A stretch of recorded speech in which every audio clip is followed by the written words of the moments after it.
제1당으로서 또 175석 과반을 훌쩍 넘는 제1야당으로서 무게감이 이게 정말 그동안 느껴보지 못했던 무게감일 거거든요.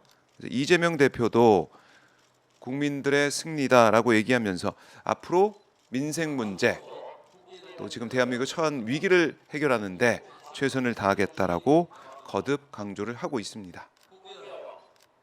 마냥 승리를 만끽할 수가 없는 그런 상황입니다. 대한민국의 위기 상황.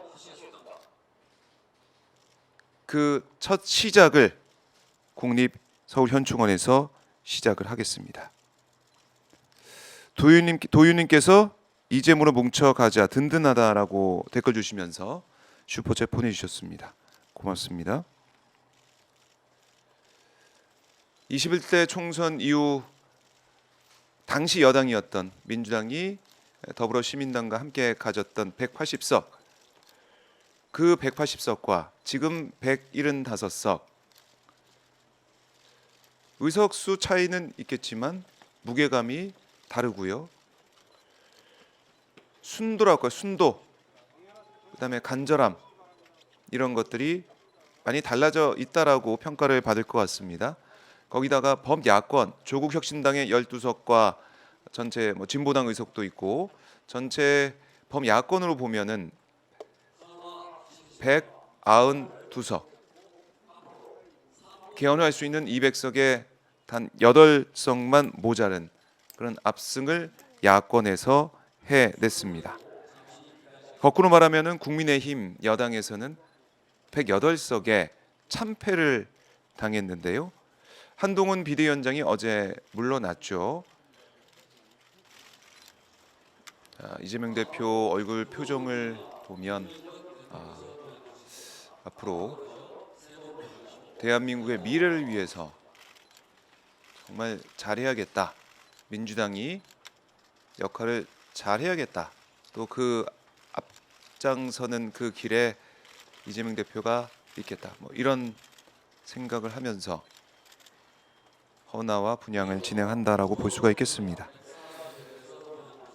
백승하 대표, 윤영덕 더불어민주연합 대표에 이어서 백승하 대표도 분향을 하고 있습니다.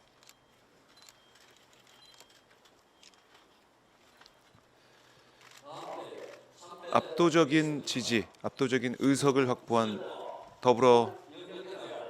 더불어민주당과 더불어민주연합 당선이 묵념을 하고 있습니다. 첫 일정으로 국립현충원 참배에 나선 더불어민주당 당선인들,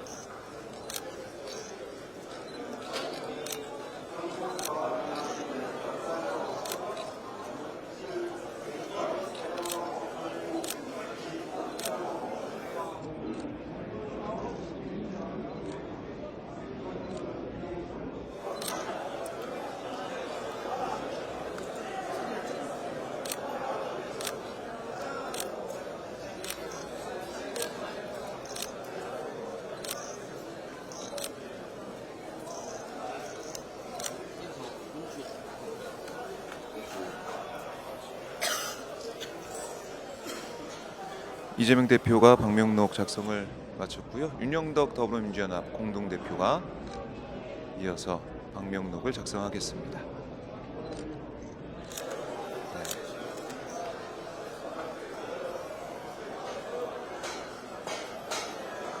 자, 그래서 21대 국회, 22대 국회 의석수, 범야권 의석수 차이도 있겠지만 결국 대통령 임기보다 22대 국회 임기가 더 길기 때문에 윤석열 대통령의 영향력이 현저히 떨어진다. 그 말은 뭐냐면 윤석열 대통령의 국정 운영 스타일에 대한 야권은 물론이고 여당 내에서도 비판의 목소리가 강하게 나올 수가 있다.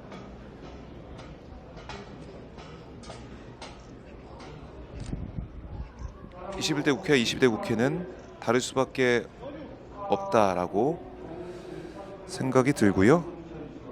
과연 윤석열 대통령이 국정 운영 방식, 국정 운영 스타일을 바꿀 것이냐. 뭐 지금 인적쇄신 얘기가 나오고 있는데 인적쇄신으로 끝나지 않는다. 뭐 이런 얘기는 계속 나오고 있는 것이고, 인적쇄신보다 중요한 게 지금 그동안 거부권 행사로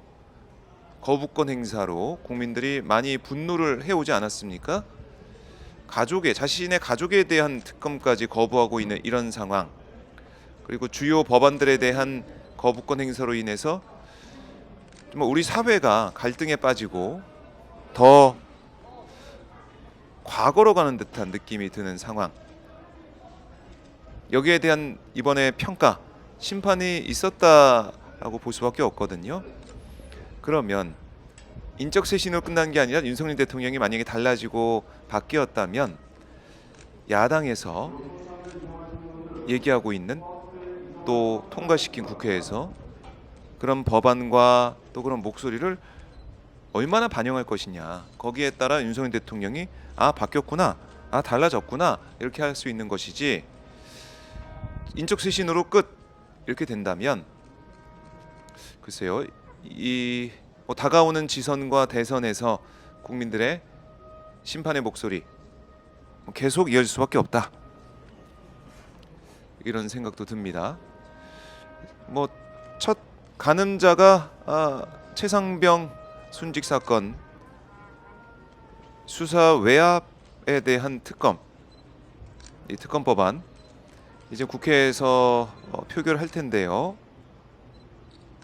거기에 대해서 윤석열 대통령이 거부권 행사하느냐 마느냐, 이거부터 당장 볼 수가 있겠네요. 이 특검법에 있어서 이채양명주라고 우리가 얘기했던 그 중에 하나, 최상병 순직 사건에 대한 진상 규명, 수사 외압 진상 규명, 여기에 대해 윤석열 대통령이 거부권 행사하지 않는 것이 국정 운영에 달라졌다라고 판단할 수 있는 국민들의 하나의 평가 잣대가 될 걸로 예상이 됩니다. 방드리님, 보고만 있어도 뿌듯하다 슈퍼챗 보내주셨네요. 고맙습니다.